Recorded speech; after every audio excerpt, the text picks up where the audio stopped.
Good evening and welcome to everybody who was tuned in for the first series of our Black History series we have going on for this month. You're here with 360 Collective. We're so glad for you to join us tonight. Those are your first time joining. Welcome those who have been following us for the last few weeks. We thank you for joining and tuning in again. We're back for another good one tonight. As always, we're excited to share with you. We're also, as I say every week, we want you to be a part of the show, not just an observer. So right now, if you drop in the chat where you're tuning in from, we want to be able to know who we're talking to, our audience is. And also, we want you to also ask questions and comment and be a part of our discussion as well. And you notice the format is pretty much similar week to week. We ask questions. We'll answer we'll talk about it amongst ourselves, but we really want you all to answer the questions as well in the chat, and we'll definitely read your comments as we go along. But tonight we're going to be discussing a topic that many people may have no idea, not known anything about, and maybe have never heard of this place before. But it is one of the hidden, or I should say, buried landmarks in Black history that have been purposely hidden from the public eye. We're talking about Oscarville, Georgia. So a lot of you know about Tulsa, that particular massacre, but may not know anything about this one. So you're going to learn tonight about this very important town, the significance. And again, we're going to be discussing why you should know about this town. And hopefully at the end, you'll be able to take some action. We're going to talk about maybe some things you can do to help in this effort to reveal this town. But I'm not going to be the one leading the discussion. I'm just kicking things off tonight. I'm going to be handing it over in just a second here to our brother Tim. He was on last week. I'm sorry if I might have confused those who may have thought that he just literally we just met the guy, but no, he's been with us for 20 plus years. So he's definitely more than just a friend, a brother to us. And we're glad to have him on to discuss this very important topic tonight. So we're going to kick this Black History series off for 2023 by asking or posing the first question today is, why does the legacy of Oscarville matter today? Tim, it's all yours. Thank you. Appreciate it. Guys, once again, for giving me this opportunity to share this information. So I think just as an answer to that first guiding question, my 2 cents would be because we need to build on what we know. The study of Oscarville, the events in Oscarville, and the study of history in general in relation to Black History Month, we just need to build on what we know. We know that this was a tragedy and a travesty and something that never should have happened, and we'll get into that in a minute. We need to learn from our mistakes and learn how to take responsibility for our actions. That's why studying the events at Oscarville are relevant today. And I think that only a simpleton really thinks that disconnecting from our history will make our future better, because those who cannot remember the past are condemned to repeat it. It's George Santayana in 1905. And I believe those things. So the story of Oscarville is really one of a racial purge. They called it a racial cleansing historically, but I didn't want to give it cleansing. You know what I mean? Because it just gives it this connotation that something was dirty. You know what I mean? And they call it a cleansing, but it was a purge from Forsyth County, Georgia, period. People, landowners, residents, taxpayers, citizens were literally forced out of Forsyth County, leaving behind everything that they worked for, everything that they built, and all the things that sustained them. Their churches, the schools, and a thriving community. So this is Forsyth County here. It was founded in 1831. You can see Cherokee County on the west side, Dawson County to the north, and that irregular border on the east side of the state which would be the right-hand side of your map, that is the Chattahoochee River. Right there where Hall and Gwinnett counties come together. That is probably the approximate location of Oscarville. I think it bears mentioning that I could not find a map with Oscarville depicted. I dispatched a librarian and a complete map geek, and no one could find a picture of Oscarville. But Oscarville was located in Forsyth County along the Chattahoochee River. This is a picture of the Chattahoochee River today. I imagine 100 years ago was even more beautiful, a lot less polluted. But it was located on the Chattahoochee River right there where Hall and Gwinnett counties come together, right on the eastern border of Forsyth County. And Forsyth County is actually named after this gentleman, John Forsyth, former governor of Georgia, supporter of slavery, slave owner, a vowed white supremacist who died in 1841, just 10 years after the county was founded. But he would have probably spun in his grave to see that Forsyth County would actually become the home of a successful, growing, free Black community. Okay. Does anybody want to talk about Forsyth County or John Forsyth? Because this I found, I know you had some thoughts about John Forsyth when we did the prep meeting. And, yeah. I'm interested to know also from the audience too. So this county is named after an avowed white supremacist who owned enslaved people, but yet today we still recognize the county in his name. And so to me, the legacy of Oscarville, this is one of the first connections that I'm making, is that there are thousands of places in America, not only in the South. My son's school, up until I believe it was 2 years ago, was named after Andrew Jackson, the president, in fact, in the 1800s, before the Civil War and everything. And actually, we'll talk about him a little bit later, if I'm not mistaken. But I'm curious to know, like, the people who are listening in, do you know the history of where the names of your town, the names of your counties come from? It could be an interesting thing to research.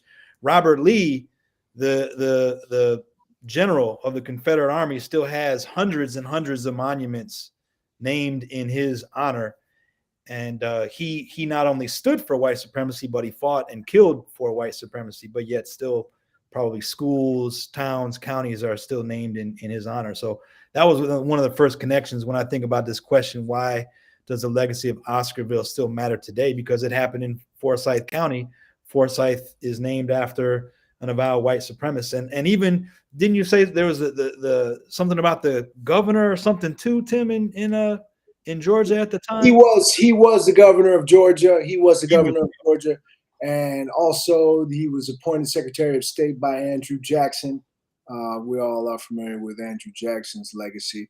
He was a career politician and statesman from Georgia. Like I said, supporter of slavery, slave owner, white supremacist, just, the whole nine for that time in history. He was a product of his time, and that was him. They named the county after him while he was still alive. He also has a park in Savannah named after him, and some other areas around Georgia with some parks and things. He was a big hero, a big Georgia hero. So anyway, back to anybody else? Back to Oscarville, settled along the Chattahoochee River, formed around 1870 during the Reconstruction era. Eventually, it would be home to roughly 1,100 Black folks, most of whom were freed after fighting in the Civil War.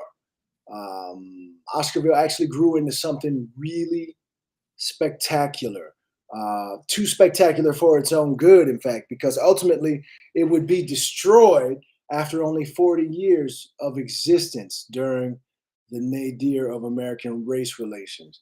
Is everybody clear on the nadir of American race relations? Know what that is? Clarify for us, brother. Yeah, Go ahead. the ninth year of American race relations was a period in American history, African American history in the United States from the end of the Reconstruction until about 1923. Those dates are in dispute. Some people say 1901, some people say 1910. 1923, I would give it. It was when racism, especially against African Americans, was even more pronounced than it had ever been in the nation's history. We lost access to many of the civil rights that we had gained during Reconstruction. Anti-Black violence, lynching, segregation, legalized racial discrimination, and white supremacy all increased during the nadir of American race relations. Uh, so, Oscarville, according to the Digital Library of Georgia, about 58 Oscarville residents were landowners.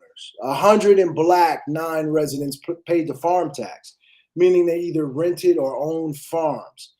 Other Black residents worked in Cumming, Georgia, which would be the county seat of Forsyth, as craftsmen, blacksmiths, carpenters, bricklayers, mechanics, uh, and they comprised about 10% of the population of Forsyth County at that time. So Oscarville uh, was really something special for that time in history.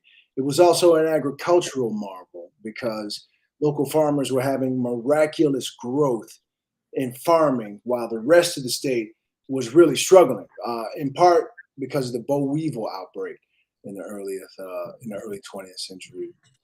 Uh, so that would be red flag number one. Oscarville farmers replenished the soil after cotton with chickens. To replenish the soil, they used the chicken feces to fertilize the soil. And the skilled chicken farmers in Oscarville actually set the pace for Gainesville, Georgia, which is not far, to become the poultry capital of the world, a title that it still holds. And that's red flag number one. Now, Oscarville is doing better than its surrounding white communities. Uh, they've done everything they could for hundreds of years to keep communities people from communities like Oscarville down and enslaved and beneath them and marginalized and demonized and dehumanized. But now they're doing better than the surrounding community. One local newspaper archived by the Georgia Newspaper Project showed that Oscarville was, in fact, a very strong Black community where children also attended schools. Pick six, I think you showed this one already. This was in 1908. Pictures were not cheap. These kids were well cared for, well presented, well dressed. And 1908, this was no small feat. So the Georgia school census of 1908 shows that 316 children of color were enrolled in schools in Oscarville. Let's pause right here because now that's red flag number two. You're elevating yourselves through education. I think Amari, you had some points that you made about this in the prep meeting as far as the red flags coming up for the surrounding communities. I mean, this is something that we're looking back on, but I know if you look at it with a historical eye, with a historical perspective, you could probably tell that something was brewing in these surrounding communities. Yeah. A lot of it at the time. You just look at a lot of like what you're talking about, Tim. A lot has been happening already too. Feel like Grant was saying, throughout a lot of other cities in America where Black people had a certain economical stance. They learned how to, despite of at that time, despite of how the nation was helping them, they found ways to have commerce and build a city that was thriving. It's a lot of things going on in Georgia, just around that area. It's not too far from Atlanta, but far enough where it's outside of safety zones for Black people in Georgia. You know what I'm saying? So keep in mind that during that time, Georgia was throughout saying things like, would say so. Like Georgia's the state that does not have any problems at all. You know, for the state. I'm trying to figure out for having to my camera, but you know, camera threw me off, guys.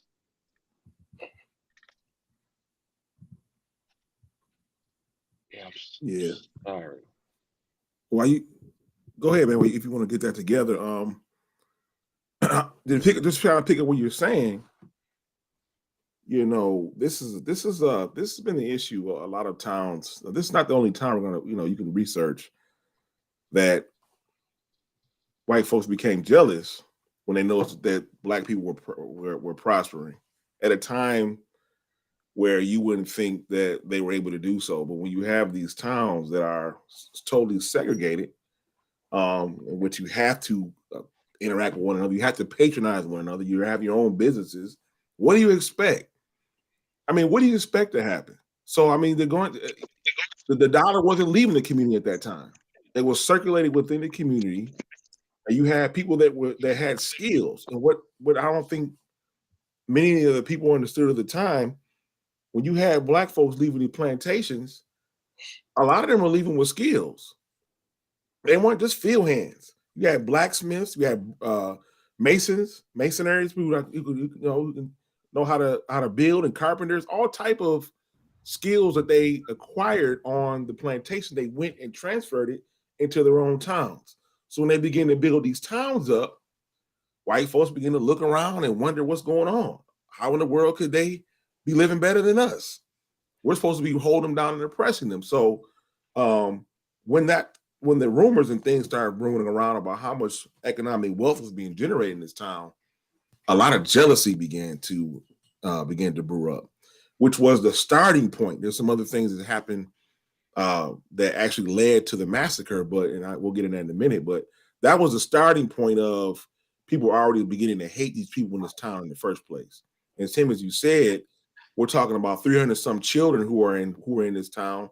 They were going to school, being educated, coming from good families, and there was a lot of hostility towards those kids and families because they didn't think they deserved to be going to school. They need to be illiterate, right? Working in the fields, and that's just it. So that's kind of where we're at right now when in the story. I don't want to go too far into it.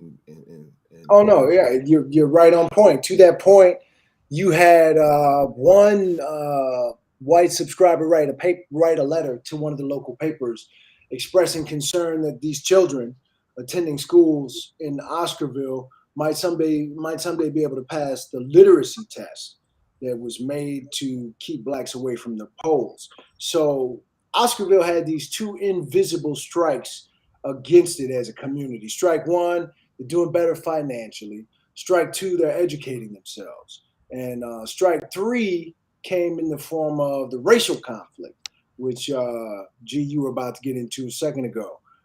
In September of 1912, there were two instances of racial strife in Forsyth that led to the Purge that this story is about.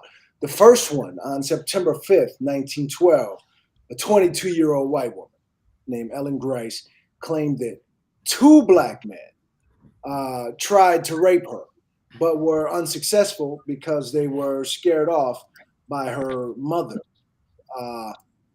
Now, this is a trick white folks have been playing on themselves for centuries. If I get pick 7, please.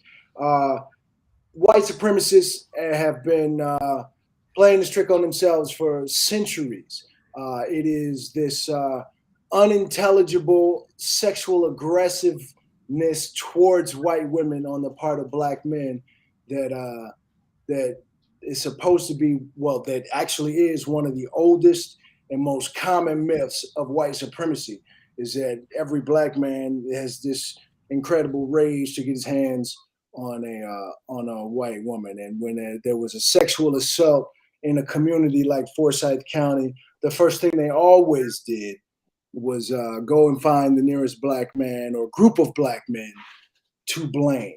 Okay, and this is the excuse that they use to commit all manner of atrocities against humanity. So Forsyth County Sheriff That'd be pick 8. It would be Sheriff Bill Reed and Deputy Sheriff Mitchell Gay Loomis. They arrested 5 black men for the alleged assault. And news of the attack and the arrest caused something of a stir in the black community. One vocal black preacher, his name was Grant Smith, he appealed to the sheriff to release the men. He claimed there wasn't evidence to hold 5 men accountable for the alleged assault, and also suggested that one of the men could have already been in a consensual relationship with Ellen Grice. Okay, sounds like the preacher knew something that nobody else did or everybody else did. But the white supremacists were so outraged by this that an angry mob set on the preacher, beat him, horsewhipped him on the steps of the courthouse, almost killed him. Okay, and then a week later, on September 12th, 1912, 7 days later, an 18-year-old white woman named May Crow, that'd be 9, was raped and beaten in Forsyth County. The next morning, her body was found half naked, bloody, hidden under a pile of leaves near Oscarville. Her skull was busted up, and she was barely breathing, but she was alive. But she would later die during the investigation, and searchers would allegedly find a small mirror on the scene of the crime that was said to belong to a young man, 16 years old, named Ernest Knox from Cumming, Georgia, which was not far from Oscarville, the county seat of Forsyth County. So they went and got Knox at his house and arrested him, and they subjected him to a mock lynching, okay? A mock lynching. They threatened to drown him in a well. And this led to his confession, his coerced confession of the attack on Crow. And as word of that confession spread throughout the community, whites became a little bit more agitated than usual, and a lynch mob formed at the jailhouse. Now, to their credit, they snuck Knox out the back door that evening and took him to Atlanta so he wouldn't be lynched. Okay, they did that in 1912, these officers, which, you know, he was taken to a jail in Atlanta for his protection, but he would later be hanged for the crime. The next day, they arrested 4 additional people. That'd be pick 10. Jane Daniel, her brother, Oscar Daniel, Rob Edwards, and Ed Collin were all arrested and taken into custody, supposed to be accomplices of Knox, the 16-year-old boy. All of them black, one of them female.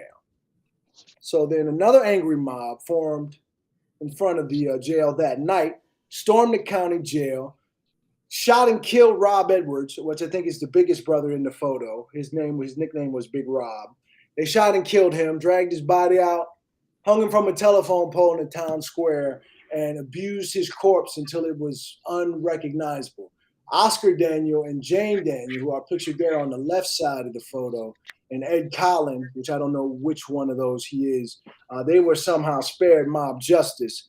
But according to the newspaper clipping, you can see it there, Jane Daniel gave authorities key information leading to Ernest Knox and Oscar Daniel being found guilty of the rape of May Crow. And they were sentenced to death by hanging. And even though public hanging was illegal in Georgia at the time under state law, between 5,000 and 8,000 people congregated to watch these 2 teenage boys publicly hanged for a crime they never had an opportunity to fight. And Ed Collin was released as a material witness. So let's just pause and talk about that. These are the 2 instances that caused the purge of Oscarville. This is what happened in the end that caused the Night Riders, these white terrorists who gave themselves that name, to drive every black person out of Forsyth County. Now, I know, Ike, you had some thoughts about this in the meeting last night. Is Ike still with us? Did we lose him? There he is. Yeah, I'm here. I know you had some thoughts about this last night or the other night in the prep meeting. Yeah, I think it's important to note that upon the first incident occurring, a black preacher tried to peacefully appeal to white authorities and was beaten, sounds like within an inch of his life, as a result of advocating peacefully and constructively for a reasonable, rational resolution. And then obviously the events that you just described are terrifying and simply gut wrenching to imagine and to recall. It sticks out for me that lynching was illegal, but that didn't make a difference to anybody in the town or in the county because 8,000 people, up to 8,000 people, came to witness the execution of these two young men.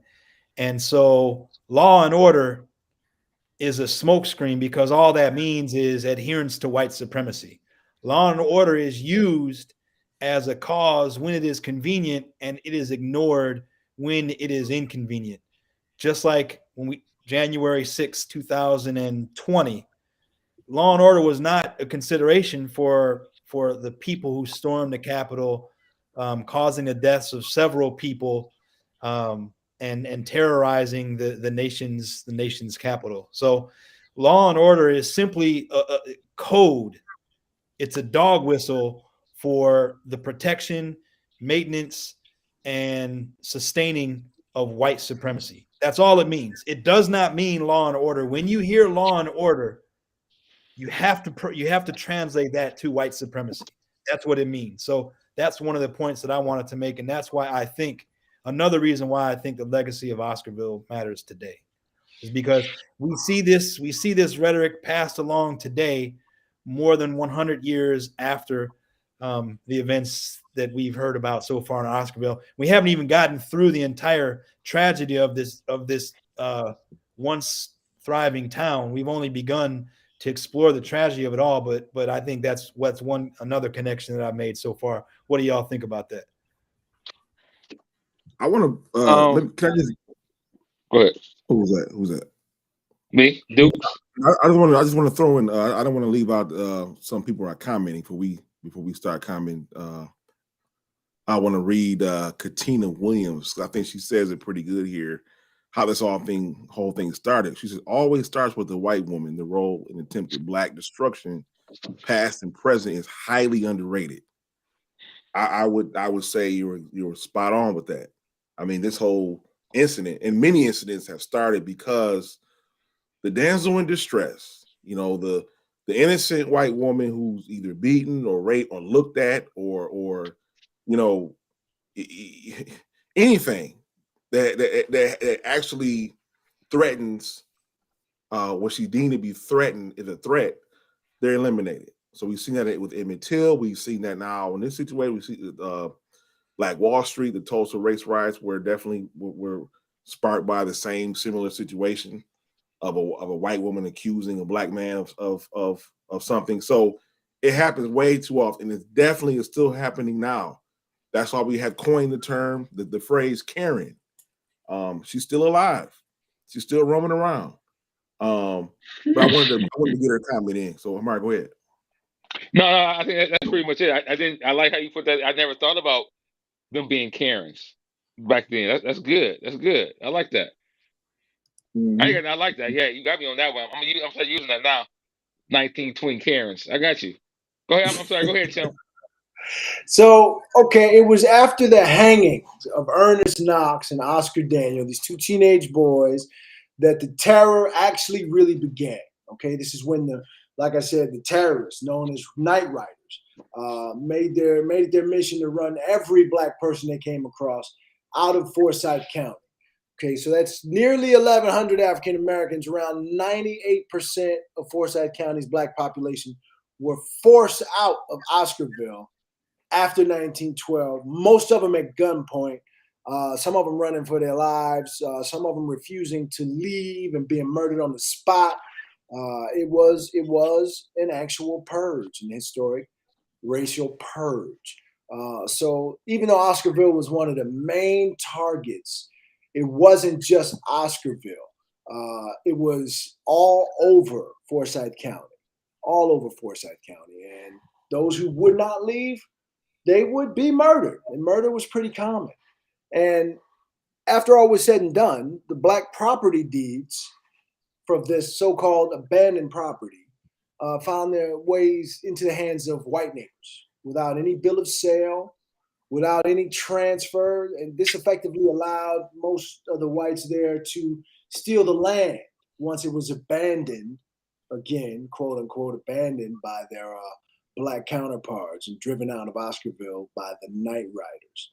They lost their homes, their livelihood, and in a little bit of time, the once functioning, thriving, bustling town of Oscarville will be a complete ghost town. Okay, this is a picture of Oscarville Raceway. This was a raceway in the town of Oscarville where they would get together and they would race their cars. Some of those other structures there these were taken after the town was abandoned, of course. Okay, it started with Oscarville, but all through the 1920s and 30s, there was an ongoing forcing out of blacks from Forsyth County and a mass transferring of their land by white people to white people. According to Elliot Joseph, a historian and journalist, only about 24 of the black landowners of Forsyth County were able to sell their land, in most cases for less than a third of what they paid. Not what it was worth, but what they paid for it, okay? The other properties have no record of sale, and the so-called abandoned land was simply taken up by the white residents. Now, this is not the first time they've done this, and we can talk about this too. They did it to Native Americans, the Cherokee Nation, between 1827 and 1838, under the leadership of who? John Forsyth.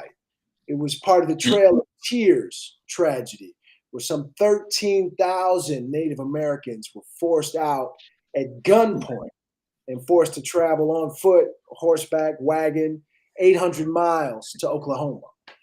This was the result of yet another fraudulent treaty and the backing of 7,000 troops.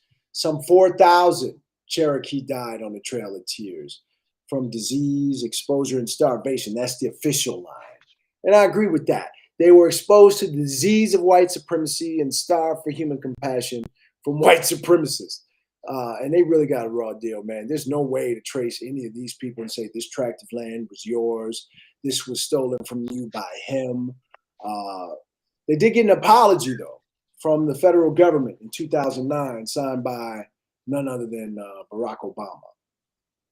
So the Cherokee Nation did get an apology. Hey, Tim, yeah, I think it's worth noting also that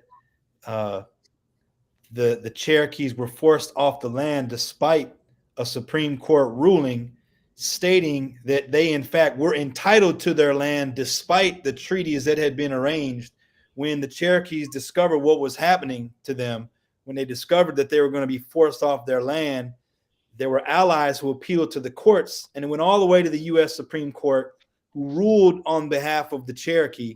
And President Andrew Jackson said, to hell with the Supreme Court.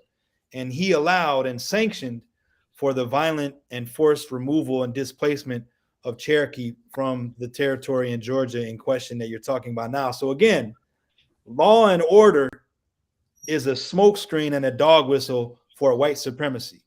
Law and order only matters when it upholds white supremacy. When law and order undermine white supremacy, then law and order is cast aside, as it was in January of 2020, as it was in 1838 with the Cherokee Nation, and as it was in Forsyth County and Oscarville in particular. Absolutely. And we'll talk about it, but there's some things still happening in the United States that mirror this. And we'll talk about that a little bit later here at the end. Moving forward from 1912, 1913, 1914, nearly 40 years. Go ahead. I was going to say, Tim, so you say this, though, they abandoned the land. At some point, the land has to go to somebody. Is it wrong for them to, you know what I'm saying? If they left the land and didn't come back for it, it was just there, right? That's the contention. That is the contention, that it was abandoned, This land was Right. abandoned.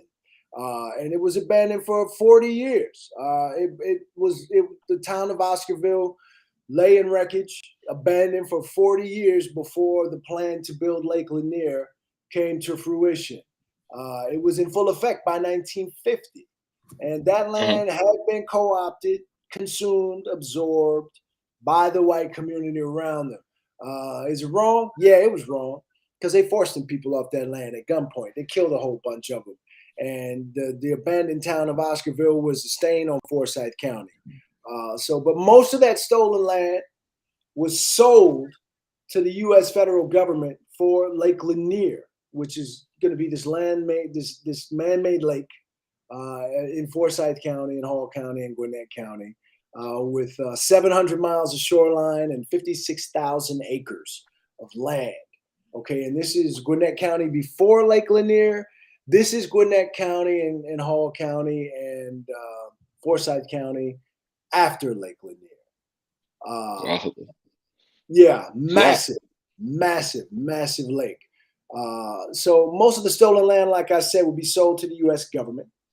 It's pick 15. And here's the real kick in the belly, right?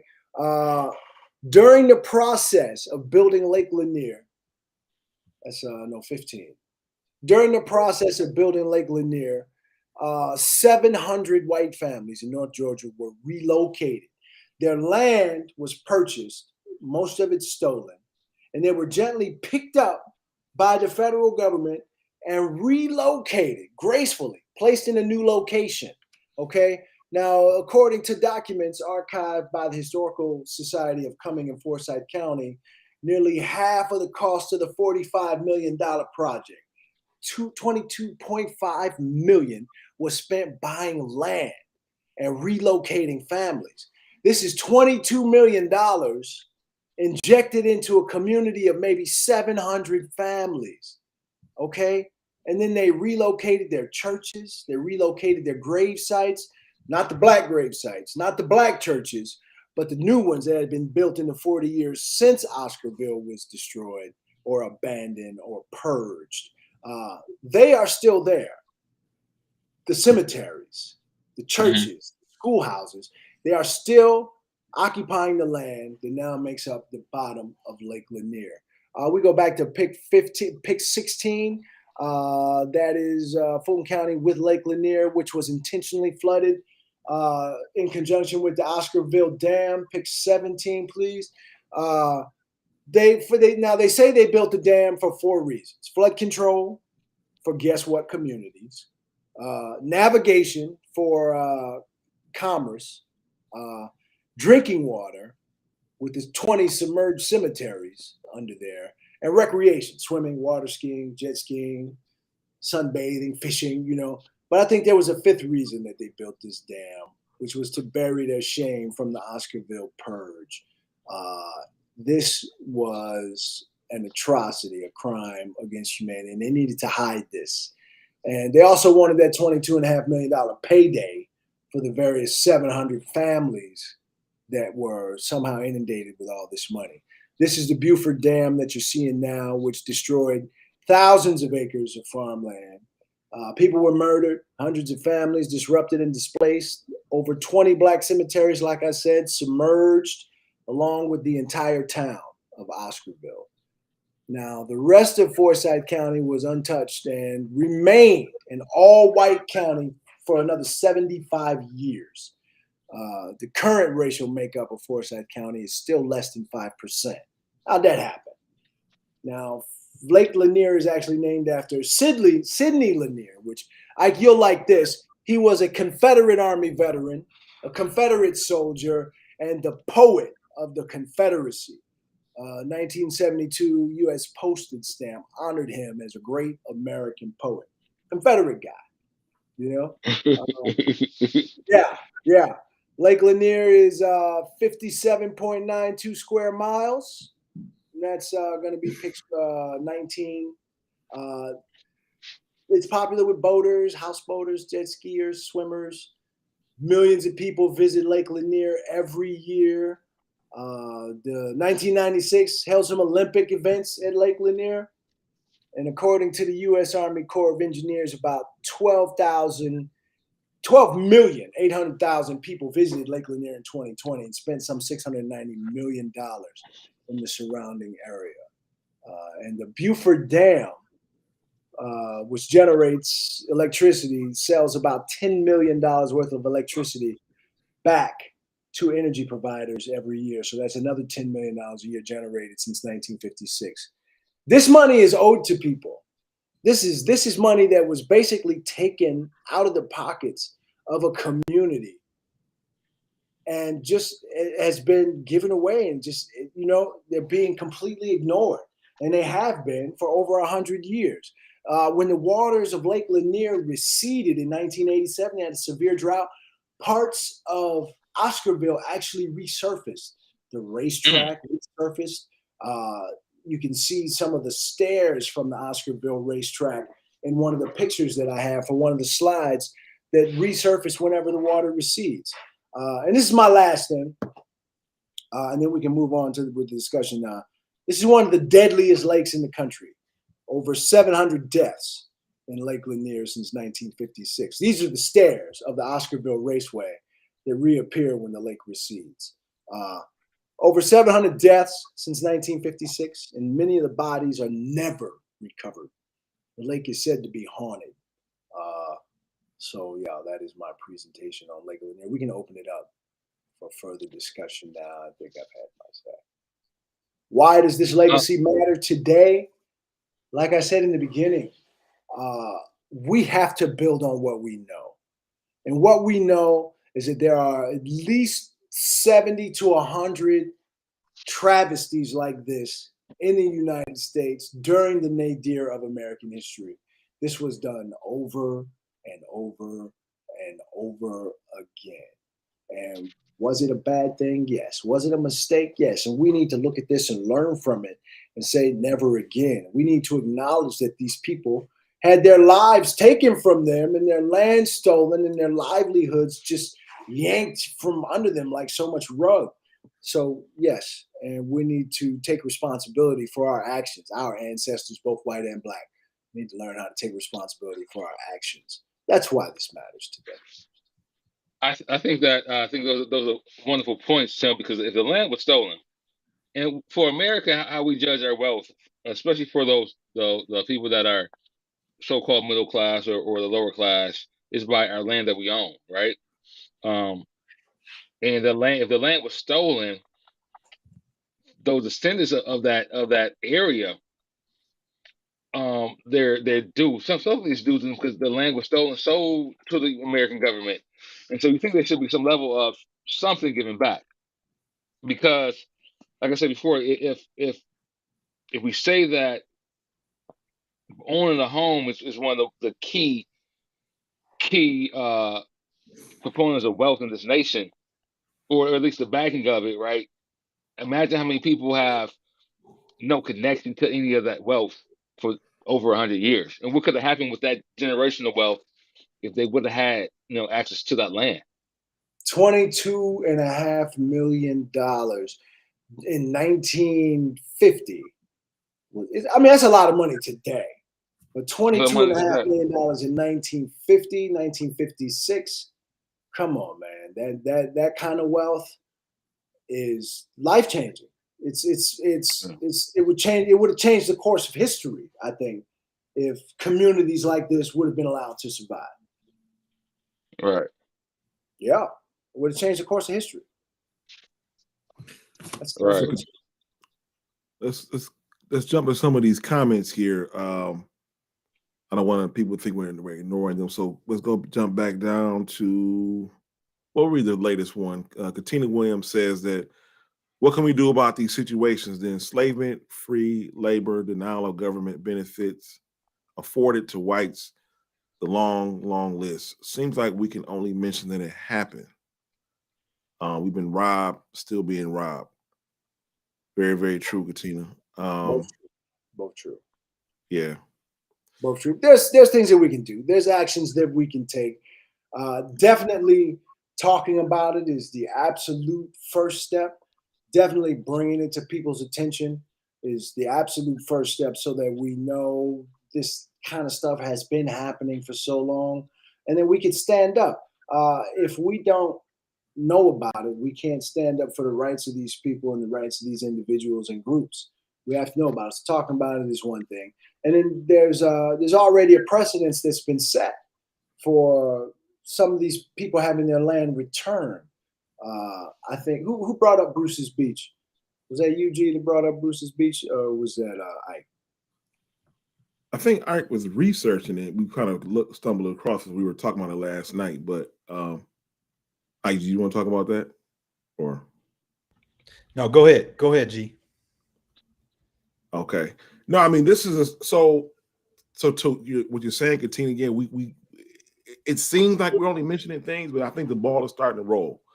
And one of the things that's happened is this particular situation in California, this particular portion of a beach was taken. Same situation. It was basically taken away from a Black family that had owned that stretch. I don't have the dates in particular in front of me, but it was taken away. And since then, due to the attention that it has gotten, due to the story that has been revealed, that family got the land back. Now, it did take quite a bit of time. It took, as a matter of fact, I think maybe a few years for this to get the ball rolling, and actually something was actually done. The governor now has gotten involved. It took some politicians, some legislators to get involved to actually intervene on this. But same situation here. We're talking millions of dollars that have been generated over the years from this particular stretch of beach. It's in a very prominent stretch of a beach in California. Anything in California in terms of land is a gold mine. If you own any type of beachfront property in California, you're considered to be wealthy. So this family definitely deserved to have that returned to them at the particular time. This couple that you see picture here bought the piece of land, and it was for their family and other African Americans that could come. And of course, everything was segregated for them to actually enjoy the beach without being bothered and terrorized. But it was taken away, and for decades, no one knew. So it took a local politician. She took up the fight for this family and presented it to from a state level, from a local level to a state level. And then once they got the ball rolling, they had to do something to intervene. And again, the beach was returned back to the family. So that's one incident that we can talk about that actually happened within the last couple years, where we did see justice for a family that had land stolen. Now, if I can hear, okay, let me see. Somebody, Bruce Beach. Yes, that's the name of it. I'm just kind of looking at the comments before I go on. Continue the southern states where most Blacks live and slaves would never consider a Bruce Beach solution. Do you know I agree with that? Do you know I agree with that? Do you know why I agree with that? Because of all the reasons that I mentioned about Forsyth County being named after a slave owner, Lake Lanier being named after a Confederate soldier, and the state of Georgia being so notoriously racist. I mean, it's a hardcore racist place. And yeah, I agree they would never consider a Bruce Beach situation in returning this stolen land to the people of Oscarville, or at least dividing some of these billions of dollars in income that's been generated off their backs over the last 100 years. I have my solution. I can't just be going on and on about that kind of stuff. But the sky's the limit. Sky's the limit. The sky's the limit. Yeah, let's leave it at that. If you catch that reference. Hey, but I agree though too that I think that was Katina who made that point, and I think there's no denying it wouldn't make sense to approach the situation in Oscarville the same way that it was approached in California, because of the obvious social or the differences in social orientation, social philosophy, and so forth. But it doesn't mean that a sustained effort isn't worth undertaking, because there are people in Georgia who care, and the injustice there is just as deep, if not deeper, in Oscarville than in California. Tim, you said I did some quick calculations. I went and calculated inflation.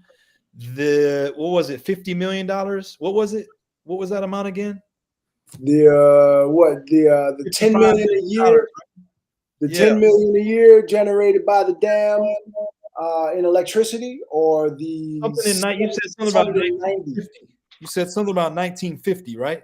Yeah, that was from 1950. They've been generating about 10 million a year. So with inflation, yeah, it'd probably be a lot. And they spent in 2020, they spent $690 million in recreational funds in and around Lake Lanier.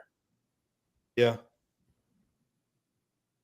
Yeah, I mean that's million. That's like $100 million today. I mean that's a lot. That's a lot of money. You know, a lot of money. $10 million.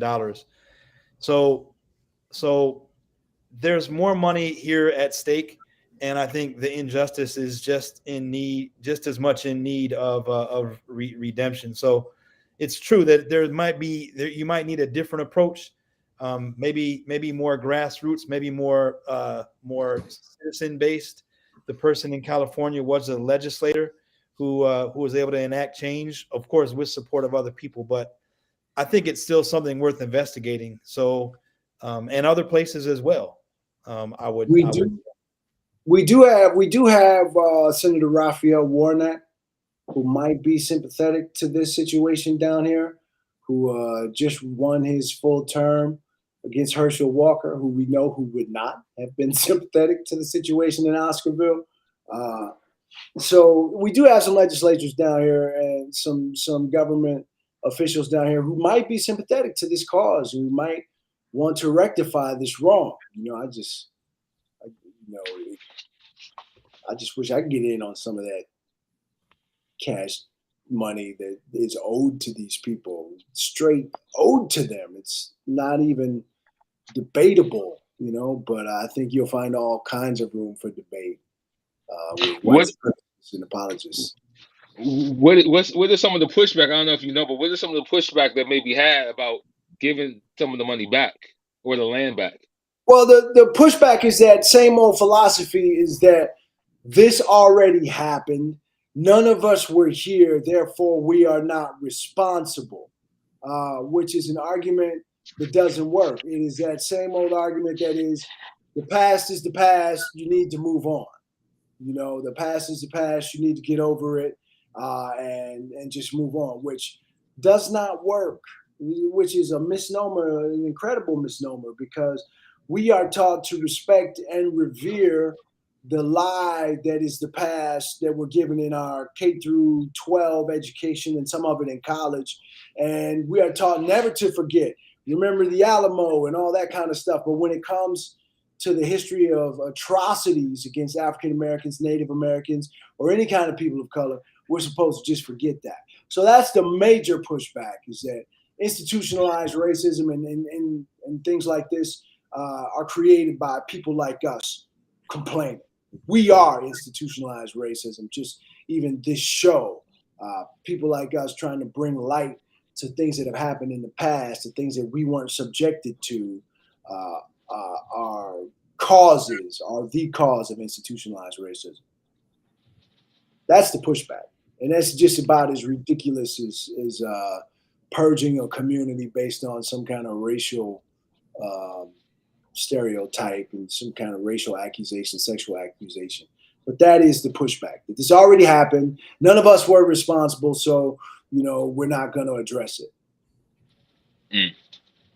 Well, unfortunately, we still have these issues going on today, and I want to bring up a current situation that's happening as we speak in the state of Colorado. I'm going to give some brief background, and then I'm also going to tell you how you can get involved. But so we have a Black couple who was displaced in 2020, that were displaced by Hurricane Harvey in Houston, Texas. This is a black farmer. He was a farmer there and decided to get out of the South or out of the area where it's a floodplain and decided to, or in hurricane prone, to Colorado, which seemed to be more of a safer place in terms of to do business. But unfortunately, they have been terrorized ever since moving to Colorado. So we have Courtney Mallory and his wife, Nicole, who purchased this land outright. They have purchased 1,000 acres, just like any other farmer, right? They have. That's not a crazy number. It sounds like a lot of. It is a lot of land, but it's a normal amount of land when you're trying to do business as a farmer. That's your livelihood. That's your bread and butter. So the more land you have, the more livestock, the more vegetation you can grow, whatever the case is. I think he's more into livestock. But when you acquire that much land, just the same as we saw in Oscarville, well, you got some jealous folks around, especially when you're the only Negroes in town. And since they moved there, they have been terrorized by local farmers to the point of them killing their animals. They have had situations where they have to be on all-night watch to keep people from coming into their land. They've had to rebuild a fence they put up, I believe, 10 times. There was an aggressor in a car who almost tried to run Courtney over. Luckily, he was not injured. You had his wife being followed home by other white women. You had flashing high beams. I mean, these are typical tactics that has been done, and this is almost out of a playbook in the 1960s on the civil rights movement, where we had situations with the freedom riders where they would be followed, they'd be harassed, they'd be run off the road. And we've had incidents of this is a very similar situation where they are trying to intimidate them to get off their land. They have been offered numerous amounts of times to sell the land, and they have refused. Fast forward, now they have a particular sheriff who has trumped up charges on them and have actually, by Sheriff Gerhardt, I think it might be his name. We're going to put the link to this article so you can look through it and more in detail. I'm not going to get to the entire article due to time, but there are some things that you can do to get involved. But I just want to kind of give you the background where we're at here with the story. So now they have charges pending against them based on this particular sheriff who came up with some type of ridiculous charges just to get another tactic. Maybe he's arrested. Maybe he'll go away. We can take the land away. So we have a situation where now in 2023, where they are threatening to take from underneath them land that was bought and paid for. They didn't steal the land. They bought, like anybody else, the so-called the land of the free. But yet they're being terrorized to leave their land. You have actually one title that says "One Nation, very divisible, with liberty and land for some." This is not the land of the free if you cannot follow the proper protocol to purchase land and live on that land and live peacefully, what we say is the greatest country in the world. But it's only great according to for some people. But being terrorized simply because of the color of your skin out of pure jealousy and hate is what really frustrates me about this country. And it really makes my blood boil that this is actually happening. The problem is that what they're going to see the change is that no one is supporting them at that particular time. They have since the word has got out. Again, in this article, we have a couple ways that you can actually get involved. They are calling for you to alert a couple politicians in the state on behalf of the Mallorys. So they have a phone number for Governor Jared Polis, the NAACP, the national organization, and the local organization. Representative Geese, I think that's the local representative. Senator Cory Booker, Senator Warnock, we just talked about. So these are people you can call up. You can express your anger. You can express your concern, and you can also give to the family as well. They have a GoFundMe set up, and they have an Instagram page for this particular matter, Black Farmland Owners Matter, that you can go to the Instagram page as well. We're not going to allow this land to be stolen. We're going to stand with them. We're going to fight with them. Those who are in Colorado, if you never heard of anything, if this story has been, well, I'm pretty sure it's probably been swept under the rug. But if you're in the state of Colorado, definitely join this fight. Get involved. We cannot let this domestic terrorism to continue in this country. We cannot let our land be stolen away like it did in Oscarville. And now fast forward 100 years later, and we're still dealing with this. This is part of the point that I was trying to make, which was made brilliantly in 1905 about those not being able to remember the past, being condemned to repeat it. This whole thing with the killing of the animals and tearing down fences. When my family moved to Kentwood, Michigan, just outside Grand Rapids in 1978, all that stuff happened to us. They killed 2 of our dogs. They ran over our mailbox 8 or 10 times. They did donuts in our front yard. They spray painted KKK on the house. And I think that the point of discussions like this would help to educate people in that shit don't even work. Okay? It doesn't work. You tried it. You keep trying it. It doesn't really work. It's not going to run the black people out of there. They're going to get help. They're going to go. They're going to stay there. They're going to stick it out regardless, unless they do move, unless they do pick up and go, which isn't usually the case. These terror tactics and all this stuff that white supremacists keep trying year in and year out. Oh, let's kill their animals. Let's tear up their property. This is part and parcel of integrating a community. This is part and parcel of moving to a place where there's no one who looks like you, okay? And I'm not blaming this guy for moving to Colorado and buying a ranch in Colorado, but this is something that you have to be prepared for when you move to a place where there is no one who looks like you. These communities don't exist by accident. Forsyth County is not 4% African American after 112 years by accident. Colorado didn't just find out in this community that they were this racist. They knew this a long time ago. Okay. So yeah, this is part and parcel of moving to that kind of community. And there should be a fight mounted. There should be a tremendous battle mounted. I am on the side of law and order and justice and all that kind of stuff. But I think it was, what was it? Herbert Hoover says law and order. Who said law and order is only incidental to justice?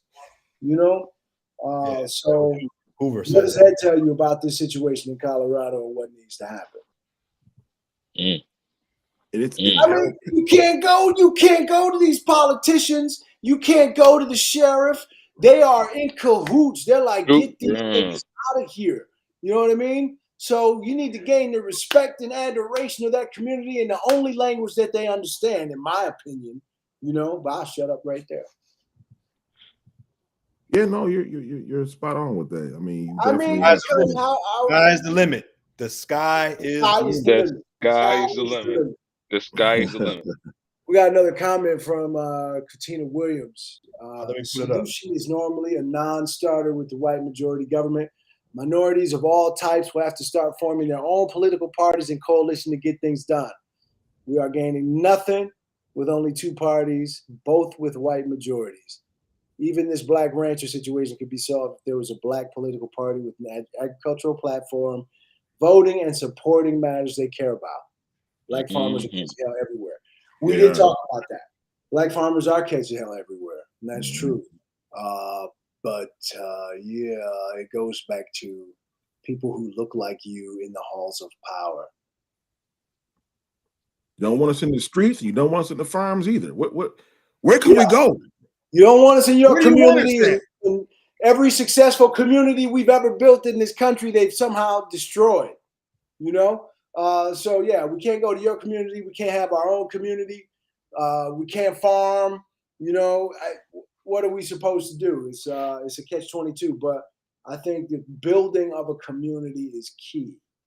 Building of a community is key. Not a segregated community, not a not one of these whiplash situations. It's the reason why we study history is so that we know what doesn't work. Terror campaigns don't work. They don't work. They've never worked. Black political party would be great. Yeah, true enough.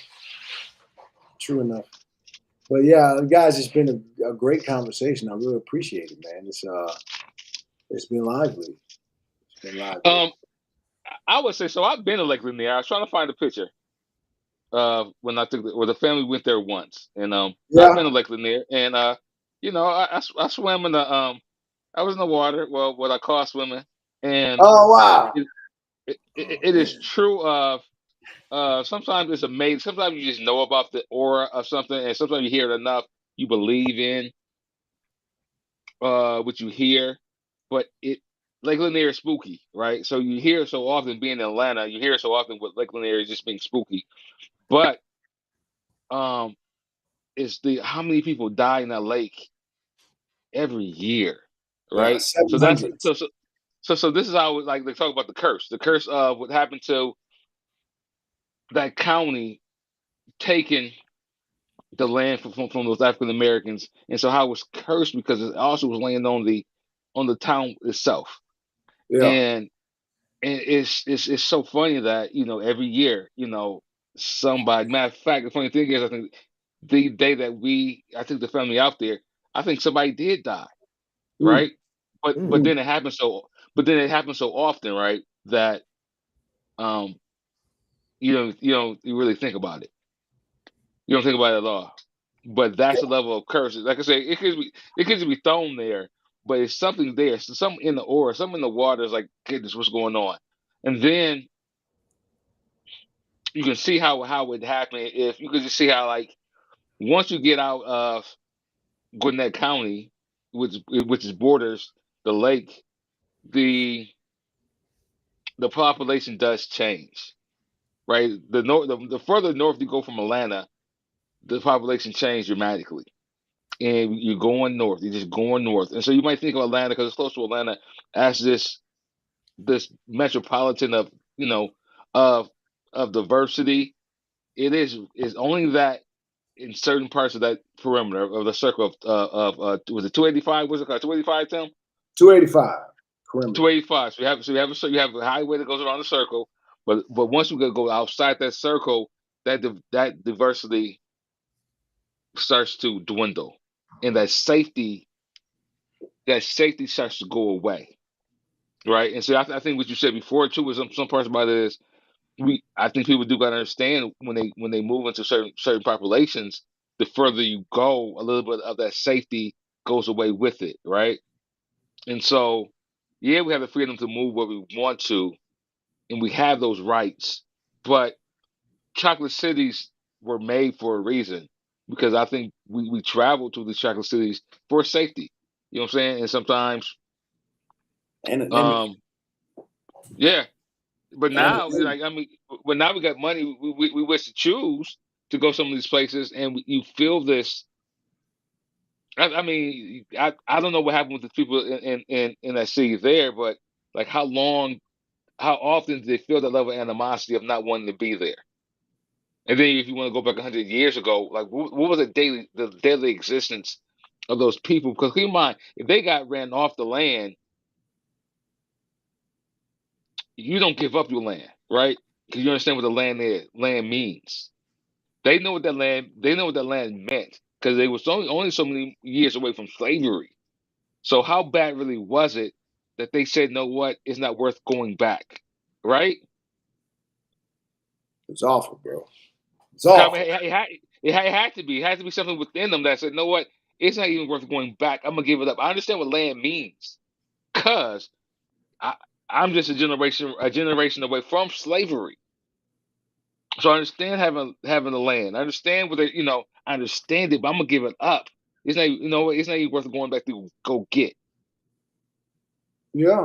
It's I mean, they were killing people, murdering people. Yeah, I mean, and it's just like Katina said earlier.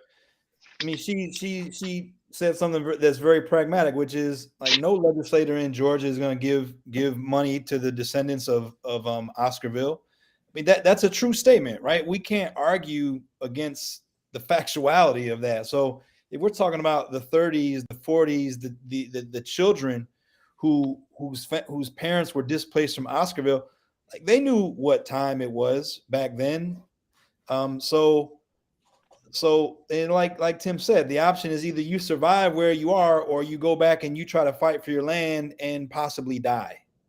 So that's the choice that white supremacy offered the black inhabitants of Oscarville. right. I like that. I like that. Yeah, Yeah. They that's often the they often choice. no So choice, right? It was yeah, yeah. yeah, right. And so my people love to say, well, if you don't want, if if you're unhappy with this or that, like make a different choice. It's not about making a different choice. It's about the things you have to choose from in the first place, And so this is a great example of that. And so even today, like winning money, some form of reparations for the residents of Oscarville, that's not a black cause. That's a white cause. This is a Mhm. white problem. This is a white problem. Now, is it something that black people may be more interested in? Sure, I could understand why, but that's the problem. White people ought to be interested in this. My people ought to be more interested in this because we're the barrier, we're the obstacle. If more white people cared about the situation, cared about this history instead of trying to erase it, the the conversation in the legislature would happen within a matter of months, and Oscarville descendants would have checks by the end of the fiscal year, right? If more white people adopted and took interest and saw this struggle as something that is essential to our humanity, to becoming more human, to becoming more in touch with what it means to truly be a human being. This is an opportunity for my people and I to make right one of the great injustices in the state of Georgia and in this country. That's a I good think the point, federal Katina. government should be in. I'm sorry. I think the federal government should be interested because they paid all this money Right. for Right. stolen land, and they Absolutely. looked the other way. They knew this land was stolen. Right. They looked the other way and said, "Oh, it's no part. You stole it. Well, here's your $4 million for your parcel of land." You know what I Right. mean? U.S. government is complicit. Complicit in so many ways, and so for so many reasons, in the destruction of Black society. Oh my goodness! Oh, it's not even getting started. That is another topic altogether. Yeah, And the thing is that but it's so much more land over. You know what I'm saying? It's like so much land, right? It's just like they seem to take our land, whether it's the Black Bottom in Detroit, the land that African Americans own in New York at the what's the park at the park in New York. Village and Central Park. Yeah, so those whether those type of things like it's like but it's more land. Yeah, You could do this to other people. I mean, so it's just like so why it's so inhumane. As in, I mean, people just barely just trying to make it right, and it's just like just take it, man. It's like easily take it. I think that's the problem. How easy it was taken, and without any, not even caring about not even caring about the repercussions. because there are none. There are none. There are none. You can't wrong a person who has no rights. You can't wrong a person who's not even a person. And we are still not people in the United States of America. I hate to say it, after all this time, our humanity still hasn't been recognized. If our humanity had been recognized, there would have been checks in these people's hands a long time ago, like you said. But we are But not. then, but even now, as you can see where eminent domain is easy. I mean, it's been taken or being used in a lot of predominantly black um, neighborhoods. Yeah, Just taking the land for whatever reason, yeah, and displacing people. You know what I'm saying? You go back 70 years ago, 60 years ago, they did it for highways. You know what I'm saying? So and Railroad. now you can see, yeah, railroads, right? Splitting neighborhoods in half. Yeah. Uh-huh.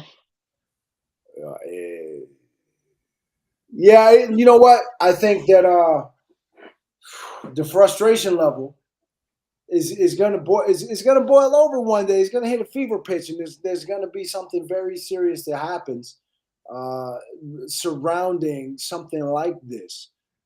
Because this has been done over and over and over and over again.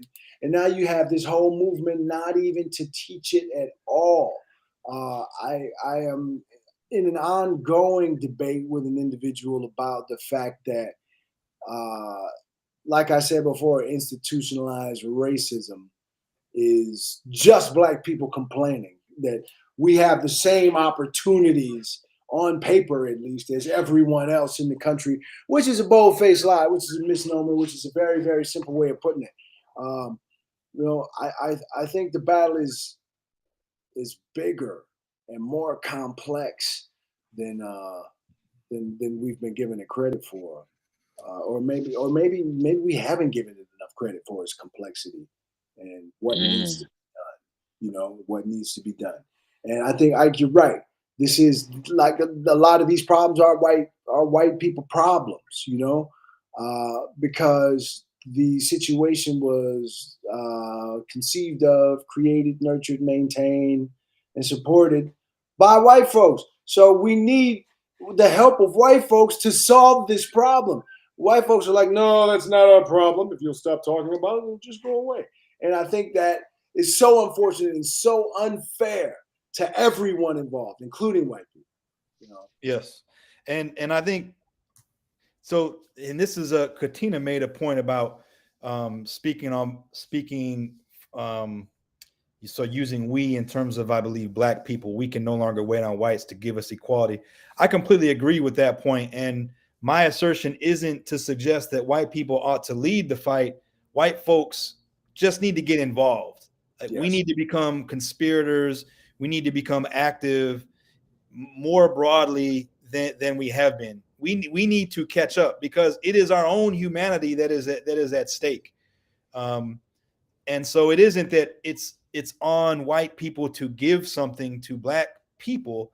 It is that white people must fight. We must fight for our own humanity by fighting for justice and equality for all, any place that we feel that we can or that and should. So it isn't that we ought to lead the fight. It's just that we need to get into the fight because our own humanity, if nothing else, our own humanity depends upon it. But no, I think as long as we remain complacent, black people will continue to fight and advocate. And if nothing else, white people can learn from that advocacy to become more human in our own quest for justice and equality, and to be, to realize the things that we say we stand for in this country. Absolutely. Agreed. 100%. Let's see. We have what you got, G? Seems as if, we're kind of edging towards the end of things. I think a lot of the comments here are really good comments. As we always say every week, we're here to present information, but we really want you to get involved and to do something in your own communities. If not your own community, some other community, especially with this topic tonight. I do believe there are some fights that have not been taken up in terms of all these different towns. We're only talking about one. Okay, there are many other towns that have been destroyed. They have been, turned into freeways. They've been turned into parks and all type of recreational things. If we were rightfully returned the land that was rightfully ours, then that would start the ball rolling in terms of economical wealth, leveling the playing field in this country. And we implore you all to take up the fight and maybe to do some research on other towns, on other areas. I mean, it's not hidden knowledge. It's not like they really even hid these things. It's just not talked about publicly. We don't talk about these particular issues during Black History Month, which is why we picked the topics we're doing this month. We're talking about more the untold stories of Black history. instead of your normal Martin Luther King, Sojourner Truth, Rosa Parks. No disrespect to those icons and those comrades of ours who fought and for our freedoms today. But we have to also pay attention to the unknown histories of this country and also the little dirty secrets that exist in this country that you may not know. And I know some people, someone brought a point of some land in South Carolina that had been owned. Some of them to more higher recreational land that's generating millions of dollars a year. We must jump in. We must say, hey, this is not yours. It was taken, and it needs to be given back. So I challenge you all to do research, do your due diligence to find other opportunities. But before we close and I go any further, I think like you wanted to bring one more point up. Yeah, thanks, G. I did want to bring one thing up. For those that have been tracking us and with us for a while, you know that we are advocates for the release of all political prisoners in general, and for the release of the 7 remaining political prisoners who are veteran members of the Black Panther Party. One of them being Brother Kamal Siddiqui, who is pictured here. He has been falsely imprisoned for going on 20 years now. He for a case related to Assata Shakur. Kamal Siddiqui has a daughter with Assata Shakur, who is in exile in Cuba currently. And rather than turn on her, he took a charge himself and is now serving that fraudulent charge. As I mentioned, he's serving a life sentence. He's been in prison for 20 years. He has not been receiving essential medicine that he needs to help sustain his health. He has not received those medications in 4 days, which is the same for someone of his age.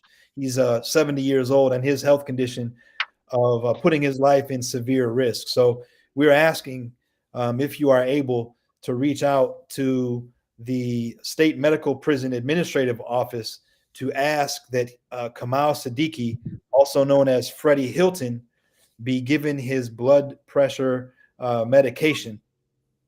We will put this on our page and we will promote it as soon as we can. So you can go get the information there. You can copy it down while we display this slide. But although this is not related to the legacy of Oscarville, it is something that we at 360 Collective have advocated for now for a couple years. We work closely with many veteran members of the Black Panther Party and have advocated for the release of Kamal Siddiqui and others. So we hope that you can make a phone call and pressure the medical facility there at Augusta State to give dear brother Kamal Siddiqui his medication. So that's what I wanted to get in before we closed out, Grant. Thanks for the time, my brother. All right. Definitely take up that call to action.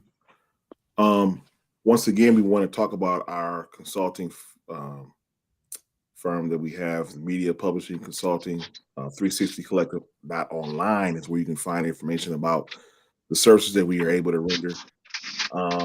We are definitely open to coming to your various states, your communities, your schools, your businesses, churches, wherever you might feel that we can step in and be of help. This is something that we have now been doing for a couple of years, and we're looking to spread our reach. So if you're interested, and in particular, you can look at the website and see what actually we do.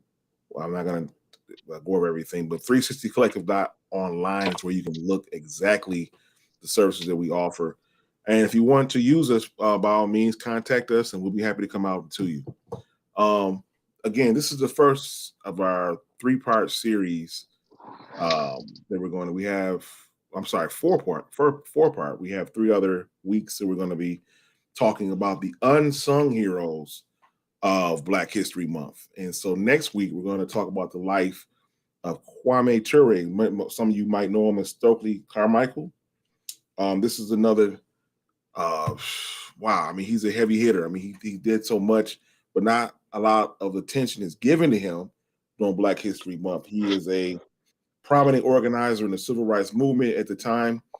And he was a global Pan-African movement and involved in the global Pan-African movement as well. So we're going to go deep diving into his life, his legacy, and we hope you join us next week at the same time, 8 o'clock, and we hope to have you out of here by 9:15, but we sometimes go a little longer. So tell a friend, bring somebody along next week. We hope the audience grows every single week.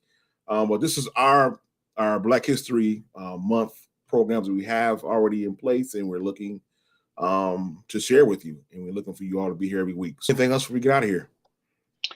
That's pretty much it, I think. All right. Real Powers people. All right, fellas. All right, y'all.